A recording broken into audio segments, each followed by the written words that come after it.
Hello there!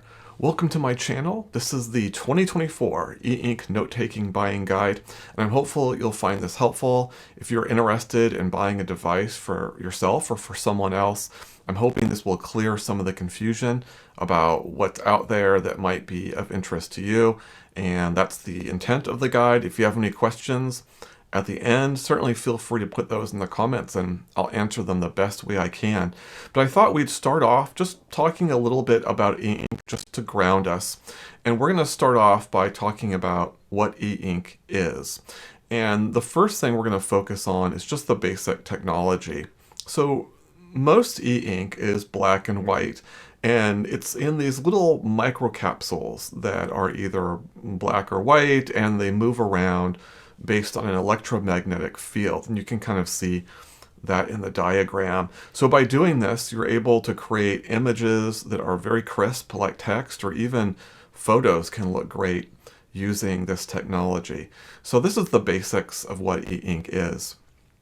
There is a color version of eInk, which is basically the same black and white capsules we just talked about, but then there's this addition of a color layer on top of that, and that allows for about 4,000 colors, a resolution of 150 ppi for the color. Black and white is at 300 ppi, and that's as high as eInk goes, 300 ppi. So there are some limitations to color in this particular technology, but it does add something to the black and white experience. And then there's a third technology, and this is another color technology. And this is where the microcapsules are not black and white anymore. There are these four colors: cyan, magenta, yellow, and white. And with this, you can produce, thousands of more colors. You can increase your PPI density up to 300 PPI.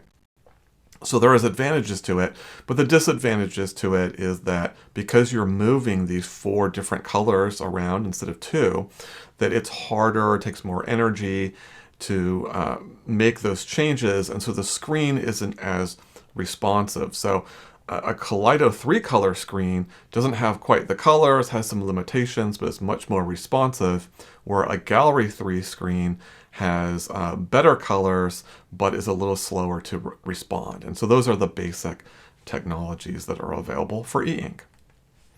Now, what is eInk generally good for? Well, starting off with signage. You may have run into eInk signage and not known about it. Bus stop signs, for example, can sometimes be in eInk. Here in the United States, in the supermarket, you might see price labels that look a little bit different, and those could be eInk.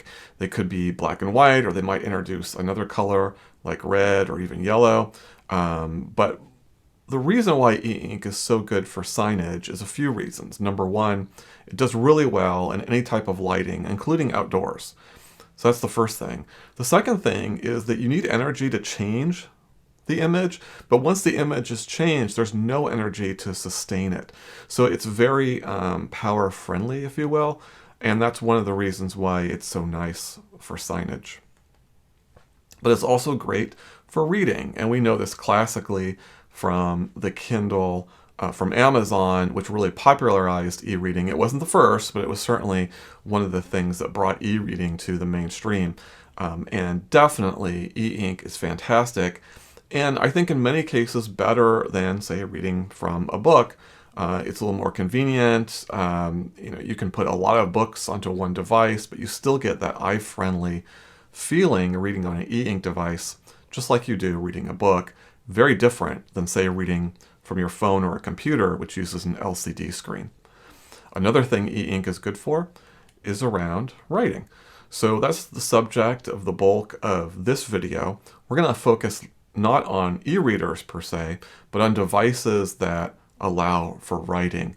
And writing is another area where eInk really does improve on that which it's replacing. So for example, in my personal experience, I used to have an office that had a lot of stickies on my monitor and a lot of notepads and pieces of printer paper where I would just jot down notes. And that was before I'd used an eInk note-taking device. Now that you come into my office, about 3.5 years of using one of these devices, you barely see any paper at all. So for me, the writing experience has turned me into a mostly paper-free environment, and I think it's improved on having all those different stacks because everything's located on one device, is easily accessible, and so on. So another area where eInk excels quite well. Finally, there's typing, and I don't think that typing is necessarily superior to what eInk replaces, much like reading and handwriting, but the typing experience on eInk devices can be quite good because you can display text really well on eInk devices, and many devices come with an attached keyboard cover, which is convenient, or you can attach a Bluetooth device. So a lot of these devices we'll talk about today have the ability to do word processing with a keyboard. Now, there are other areas that eInk can perform generally okay, but I wouldn't necessarily recommend them. And we'll start off with just the refreshing of the image. So even with black and white eInk, which has the fastest response times of the technologies we talked about a few minutes ago, it's still nothing like what you experience with a monitor that has a high refresh rate. There's definitely a certain choppiness to that experience that makes monitors, as an example, not necessarily a great option for eInk. Some people do use eInk monitors, maybe because they have eye issues or they just want to do a lot of reading, and those monitors are good for that purpose. But generally speaking, you wouldn't want to replace an LCD monitor with an eInk monitor, but you can do that.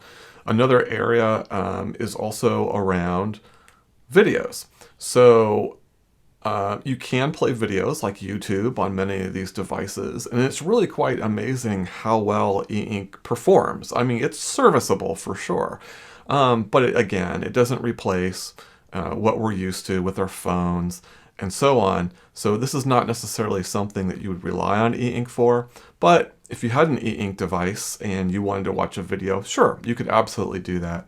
And it's definitely a decent experience. It just doesn't improve on what it's replacing.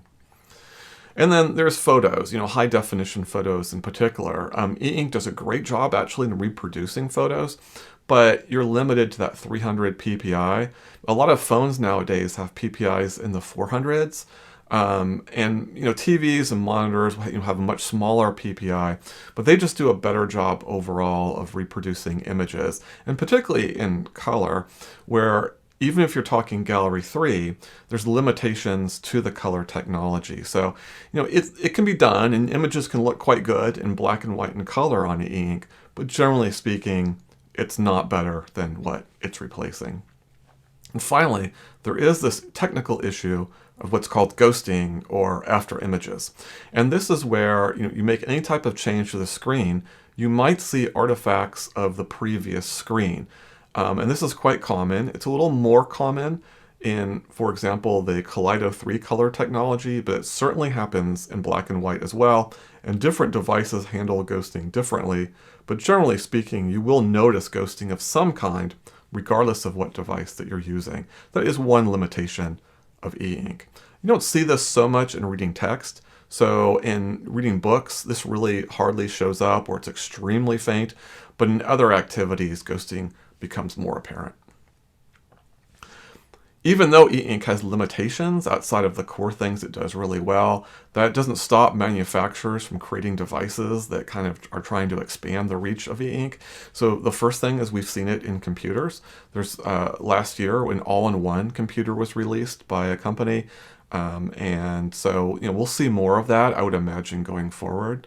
We also see monitors. There's been a number of monitors, both black and white and color, that have been released by various companies. And then finally we see phones. There's historically been phones released this year using the eInk technology. I would make the argument that while eInk certainly is serviceable and maybe under specific use cases better than that which they replace, I personally would not replace my phone, my computers, or my monitors with an eInk device. They're just not there. And there's a lot of sacrifices that you have in those versus using, traditional LCD or those types of screens. So just because e-ink can do it doesn't mean it's necessarily a good idea. So just be aware of that. Now, one of the elements that takes an e-ink screen and turns it into a great note taker is what's called a Wacom layer.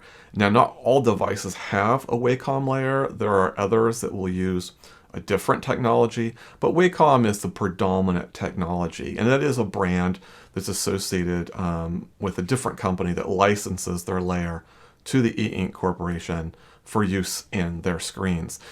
The Wacom layer basically is what allows you to take a stylus and then to write on your screen. And what's really neat about the Wacom technology is it's passive, meaning that your stylus doesn't need to be charged. So two great benefits of that. The first is that you can pick up your stylus and use it at any time. You don't have to worry about whether it's charged or not.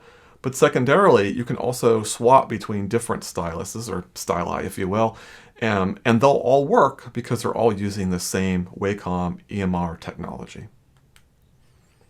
You do, though, have to know that these styluses, whether they're Wacom or not, have nibs, and nibs do need to be replaced. They're usually made of plastic, but not always. You can see them in felt, and there's some other substances we're going to get to in a second. But generally speaking, most people use some form of plastic. How often do you have to replace nibs? Well, it kind of depends. I don't replace my nibs that often at all, but I don't put a lot of pressure on my writing. I set the e-ink level so it writes perfectly with just touching the screen. But if you're someone that puts a lot more pressure, then you'd find yourself replacing nibs more often than I would. Also, if you're into sketching does require different pressures and tilting of the tip. That would probably wear down your tips faster as well. So it really just depends on how you use your stylus. If you did have to replace them, the nibs are generally cheap, but expensive than what you'd expect. For just a little piece of plastic, it's going to cost a minimum of 25 cents, and it could be $2 or even more for them. So this is one area where you do see companies, when they sell nibs, they're pretty expensive, and you're usually better off going on to Amazon and looking for a third-party nib, and check the reviews to make sure that they're good, but you can get better deals that way. As I mentioned, there are a couple nib types, like ceramic and titanium, that actually never need to be replaced. They're permanent nibs. That's nice. But the one thing to know about them is that they will scratch your screen if you don't have the right film or screen technology to write upon. So just be careful if you're using a titanium nib or a ceramic nib and your device doesn't have the right film, you could end up scratching the screen.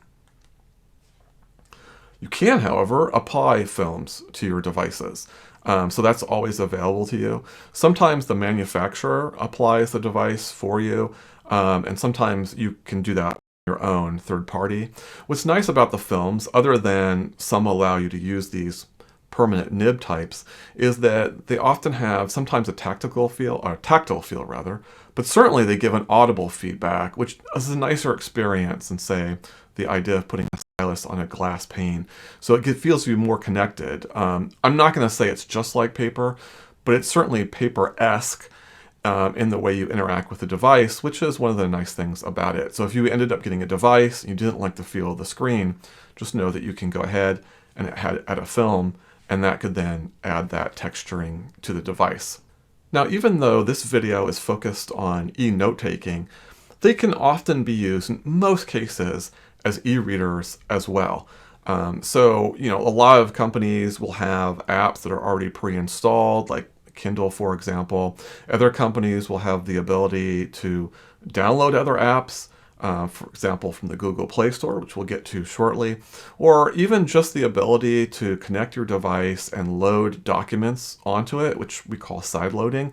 So if you have PDF files or EPUBs or comic book files or doc files, many of these devices can read those files in what's known as their native reader app. So it's not that these note-taking devices are just limited to note-taking. That's just my focus on these devices, but they're definitely useful as e-readers as well. You do need to be aware, though, that if you are going to sideload documents, protected files, say files with DRM or digital rights management, may not be able to be opened on that device. So usually you're safe as long as your files don't have any type of protection on them. Now, as I mentioned, there are a number of devices that do have access to the Google Play Store, and that's pretty cool.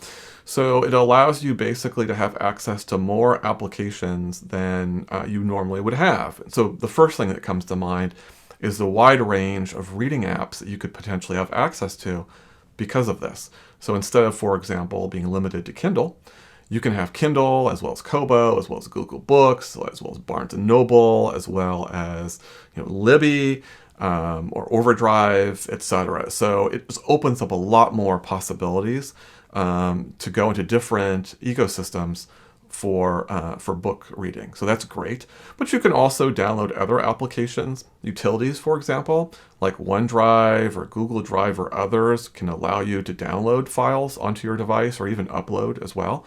So that's nice. Sometimes even games might work. It just kind of depends. The key, though, to understand is that, apps are not generally designed for an e-ink screen.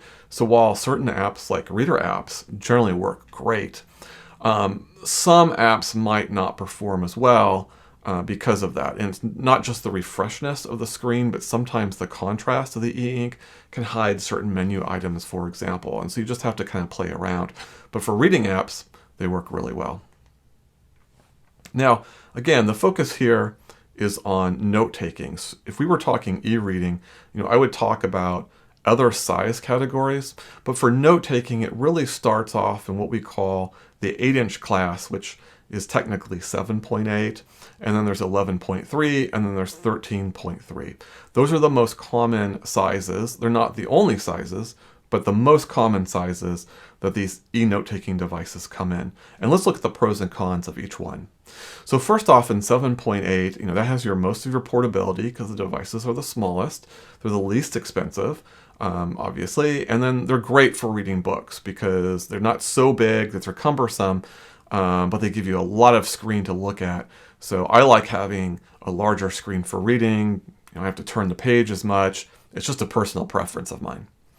On the other hand, though, as it comes to note-taking, it's not as big of a canvas to write on. So you may find yourself pretty limited with a 7.8-inch screen, but your mileage may vary. Some people really like that size. I like 10.3 as my preferred. 10.3 is a really good balance between portability and screen size. Great for writing. They are a little bit more expensive, though, so it can range anywhere from $375 and up, and it can go quite a bit up, beyond $600, $700 in some cases. So they can get quite expensive, and they might be a little bit larger than what you need to read a book. I mean, I like big screen size, but I would prefer to read on a 7.8 than a 10.3. But again, your mileage may vary.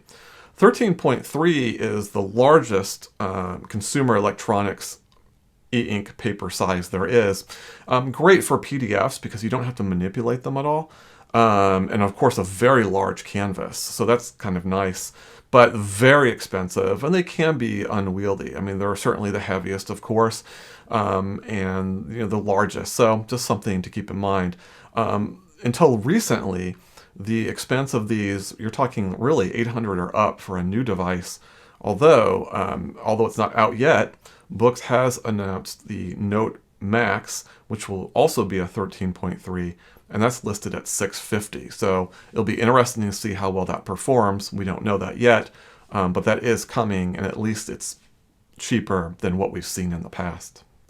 Okay, so let's go ahead and start looking at specific devices. And in particular, we're just going to take these and there's a logic to the order, but they're not ranked. So just know that there's no being first or last doesn't say anything about the preference of the device. It's just in a particular order that might become apparent as we go through. We're starting off with the Kindle Scribe that got newly refreshed this year. You can see the prices there for the device, the cover, and the stylus. It's great hardware, really premium hardware. It's a metallic casing that the Scribe comes in. The stylus is generally considered, their Pro stylus anyway, generally considered one of the best on the market. Of course, you've got the integration into the Amazon Kindle bookstore, so that's great. And they have a simple UI, which is really effective for this particular device.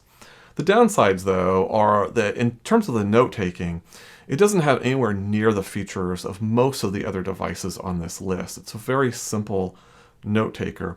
And you are limited to the Kindle ecosystem in addition to access to library books as well. So the way I think about the Kindle Scribe is I think of it really as something you buy. You're thinking about reading first and writing second. It's really good at both. But I think that it makes more sense as a reader with writing capability than as a note-taking device because of what the other devices can do that this device can't.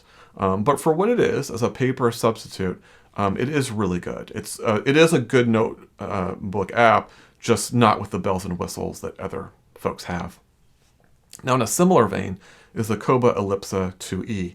And this is basically a direct competitor to the Kindle Scribe. And I would say it pretty much falls into the same category, whereas it's stronger as a reader first and then note-taking secondarily. Specifically, you have the Kobo integration, as you would expect. You have this thing called Advanced Notebooks, and this is a little bit of a demo, but it is kind of fun, and it's just this different take on note-taking that no one else does, and it's kind of fun to play around with it. So I find that pretty interesting. And then you can read Adobe Digital Edition's DRM files, which is a nice benefit of this particular device.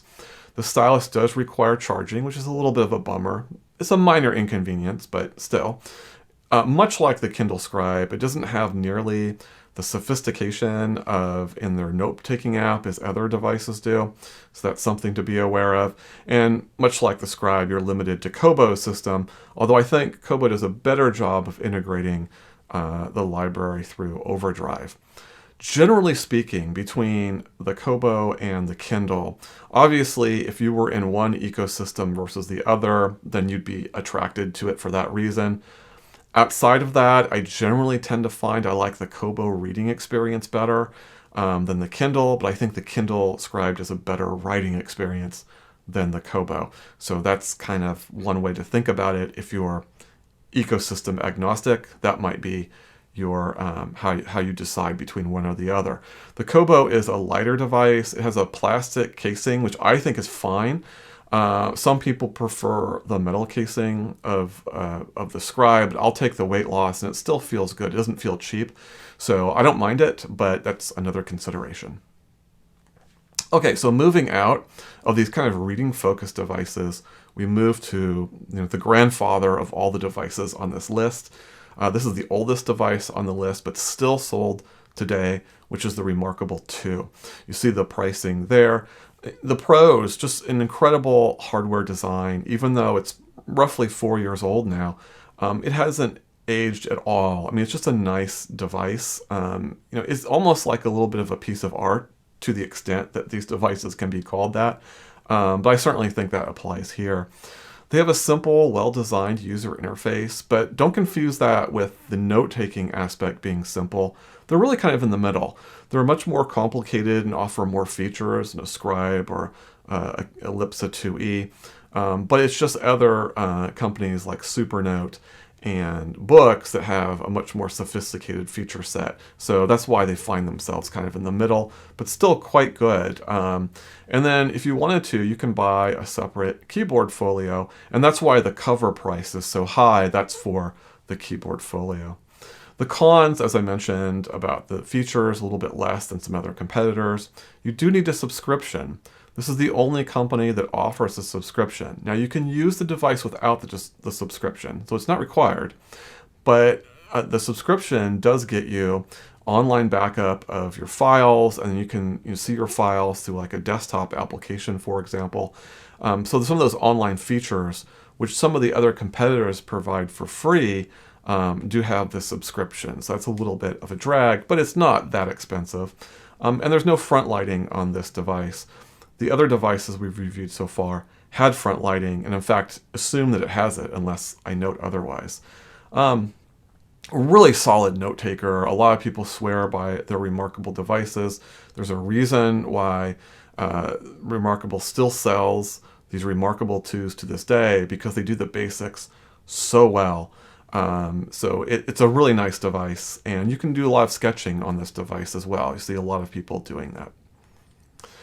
Remarkable this year released their next device, only their third device in their company's history, the Remarkable Paper Pro.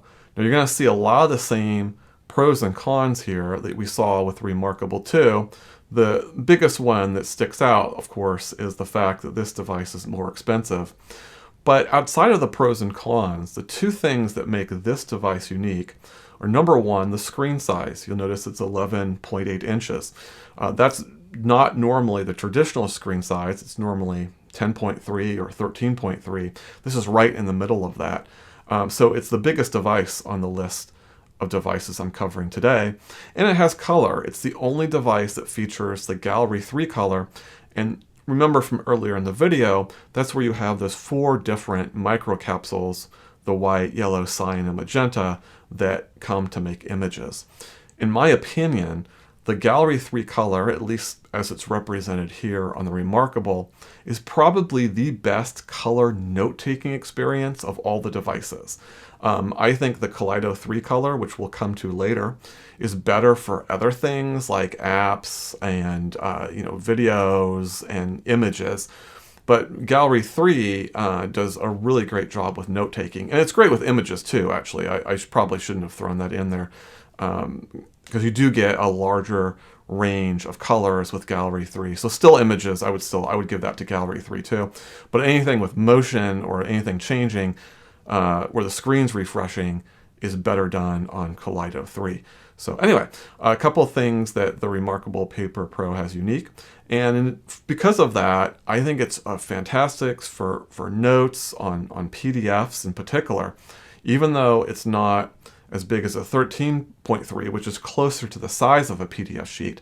I actually find that I don't have to manipulate a PDF at all.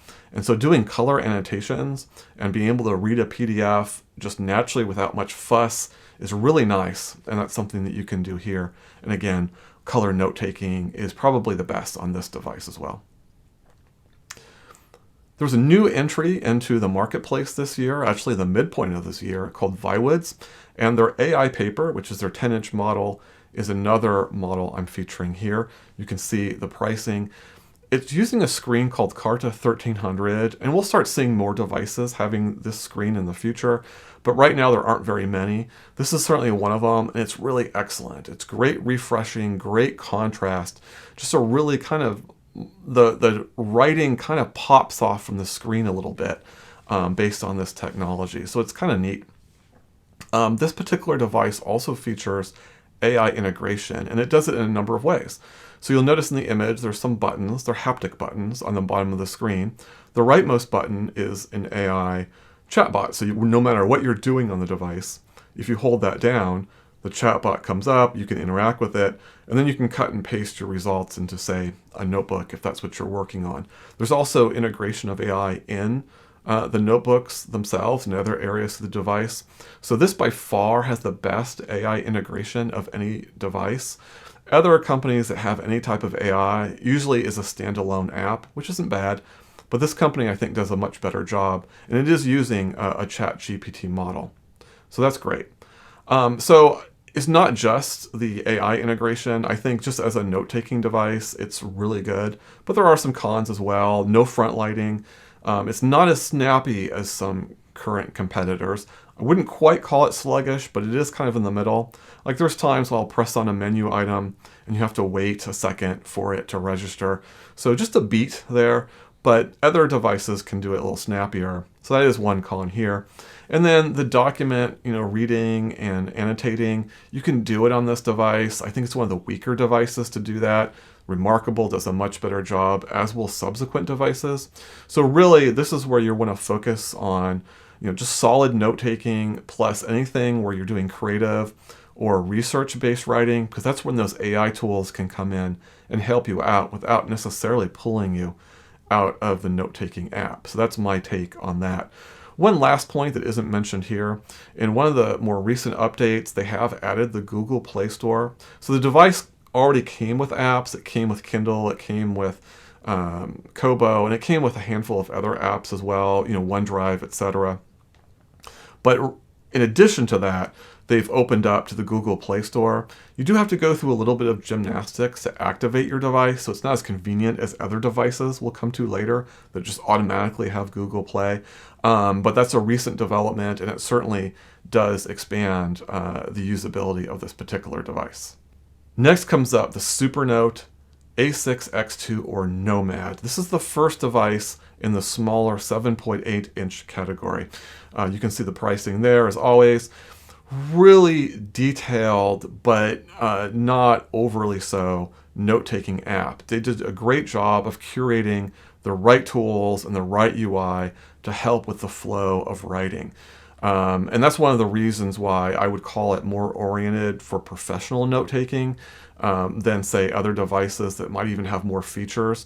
It's just a much more thoughtful approach to their note-taking application, which I personally have appreciated.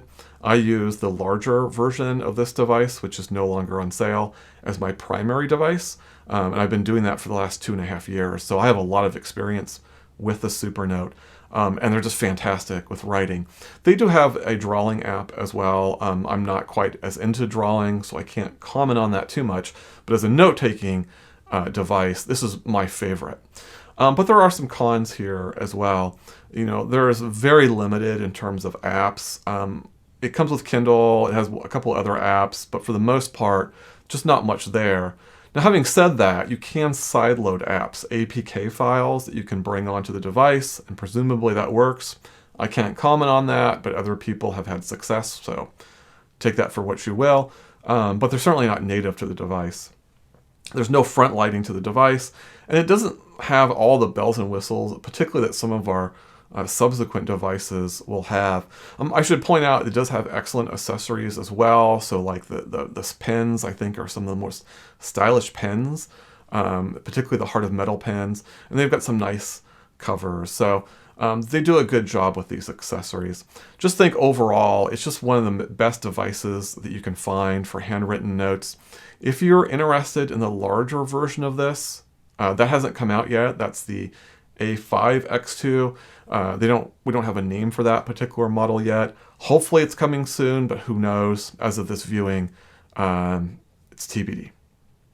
That takes us to the Mobiscribe Wave. Now, in full disclosure, I think they're winding down their operations, at least here in the United States. They might still be active. I think someone had mentioned that maybe they had released a new device in Taiwan this year. So I'm not sure about that, but certainly in the US, no new devices this year, and the prices of their devices have been going down steadily, and now they're at $99, which is an extraordinary deal. Now, it's true this is an entry-level device, and it's true that you can't rely on any cloud services to back up your notebooks because we don't know if this company will be around. But I still think this is a fantastic entry-level device. And by entry-level, I mean it's a good device. It's just not as premium as some of the other options. But if you weren't sure about eInk note-taking and you wanted to dip your toes in, there's no better way to do it than this particular device. The note-taking app is really nicely developed. It's way more complicated than you would think it would be. It's got access to the Google Play Store, so there you go. And it's got front lighting, so you can do all sorts of reading on this device. And just a nice design. It's waterproof, so it's a great for travel. The stylus does feel a little cheap, but again, it's a Wacom stylus, so you could switch that out for a different stylus if you wanted to. Not as premium, but again, even though it's an entry-level price, I never felt it was an entry-level device. I felt it was always a mid-level, really, at an entry-level price. So I just think it's a great deal. And of course, because of its small screen size at 7.8, you don't want to do like PDF annotating on it. You could, but it's going to require a lot of manipulation and just not a great experience on this particular device. So that takes us to books. And released this year was the Boox Go 10.3. A black and white note taker. It's one of the cheapest of the 10-inch devices, at least of the newer 10-inch devices that you can get on the marketplace. Just an amazing, you won't find a company with more features per square inch, either on their notebook or on their native reading app, than with Boox. So they just pack a lot in there. And they have access to the Google Play Store. So there is just a ton of things that you can do with this particular device. The flip side of that coin, though, is there's a larger learning curve to both the reading and the note-taking UI. I find the note-taking UI particularly clunky. Definitely functional. Both are extremely functional and extremely well done. Just a lot you have to sort through. The Boox Go 10.3 in particular also suffers from more ghosting than devices generally have nowadays. And you really do notice that. And of course, there's no front lighting on this device as well. But it is definitely a device you want to consider, particularly if you're focused on a lower cost, a black and white device, but still tremendous functionality. Then you probably couldn't find a better place than here. Boox on the color side, though, also has the Boox Note Air 4C, and this is actually the only entry on the list that uses the other color technology, Kaleido 3. You can see the pricing there. Same pros as we saw with the Google 10.3 because they're using the same interface, and you have the same cons as well. The difference, though, is because you're using Gallery 3, you are going to have a darker screen. Now, in really well-lit environments, that's actually fine. It's not a problem. In fact, I took a Kaleido 3 device to work and found I didn't have to rely on front lighting at all. But in darker environments, which I tend to have in my home, I do need front lighting, and so and with a darker screen, you're gonna have to rely on that more. And the negative of that, in turn, is that the lighting creates additional battery drain. So you'll find in a device like this, you'll probably be charging it more often than, say, a black and white device because of the need to use front lighting, because of that color layer. But nevertheless, it's a really fantastic device. You really do enjoy those colors, even though they have that 150 pixel density. And it's not only limited to 4,000 colors, but it's still amazing what you can do with book covers and what the software does to kind of close the gaps. It still, to me, feels like a great technology. Other people disagree. Other people feel like this version of color is unacceptable and it's terrible. And yeah, if you compare it to an LCD screen, it's not going to look very good. But compared to black and white, which has been the predominant way e-ink has been, pretty much until the last couple of years, I actually think it's pretty good. And it's probably going to take a while until the other technology, Gallery 3, really reaches a point that challenges Kaleido 3, particularly in refreshing the image. So there's still a lot of positives to Kaleido 3, and this device highlights those the best. So that is it. That is the guide. I hope this kind of helped to kind of understand what e-ink is good for, understand some of the best devices out there. If you wanted additional information, in the description, I put quite a few links in there. The first set of links is basically links to each of the manufacturer's website where they're selling the device. So if you've decided there's a device that you want to purchase, you can just click on that link and go right there. So a couple of caveats to that. Number one, these aren't affiliate links, so I'm not getting anything out of it. I just put it there for your convenience. And because of that, don't assume that that's the best price you can get these devices at. So for example, maybe you go to the manufacturer's link and go to some other stores like Amazon. You might find it cheaper there. It just depends. So do a little bit of shopping, but I put those links in there for your convenience. The other thing I put in there is I'm just doing a cursory look at these devices, obviously taking some very complicated devices and summarizing them. I go into much more detail into my reviews. So I put links to all of those reviews. So if there's a particular device you're kind of interested in, but you want to know more, go ahead and go into the review, and I go into quite a bit of detail there. So that should help you. And of course, there's other places on the internet to do additional research. But my hope is that you have a sense, at least whittling down your choices to the ones you're most interested in, and this is setting you well on your way to deciding what device is great for you or for the person you might be buying for. Anyway, I hope you enjoyed the video. I hope this was helpful. If you have any questions, pop those in the comments. I'll try to answer those the best I can. Please subscribe. I would appreciate that if you would, if you haven't already. And until then, I will see you in the next video.